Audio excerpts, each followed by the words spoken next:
Remember children who called me everything but a child of God because they were like, you really not going to let me not turn this in? I'm really not. And then I hear them muttering under their breath and calling me all sorts of names. And I'm like, okay, and I will walk away, give them a couple minutes to gather themselves together and get themselves under control. And be like, all right, so we working now, friend? We good? All right, bet. So what's number one? Do you need to read the question?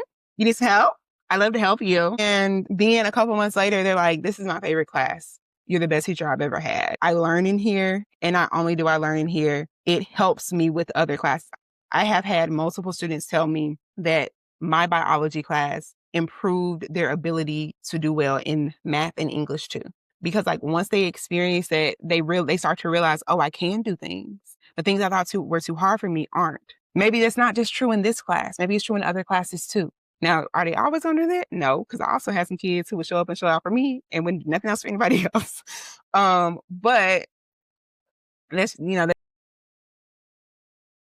realized recently, like with my own content, is I do talk a lot about confidence building and all that stuff because it is important, but I don't talk nearly as much about like what that looks like in the things that aren't as fun, like the kid being pissed at you and almost in tears because you're making them think for the first time in years. And that's real, but also like it doesn't feel good.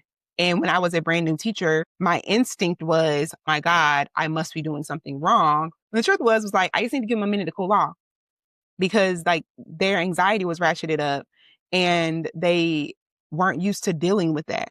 And so it was like, all right, I'm gonna teach you how to do some box breathing and then I'm gonna walk away.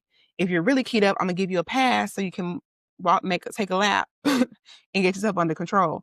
And like, I'm not gonna get into a power struggle with you, and I'm not going to allow you to opt out of learning.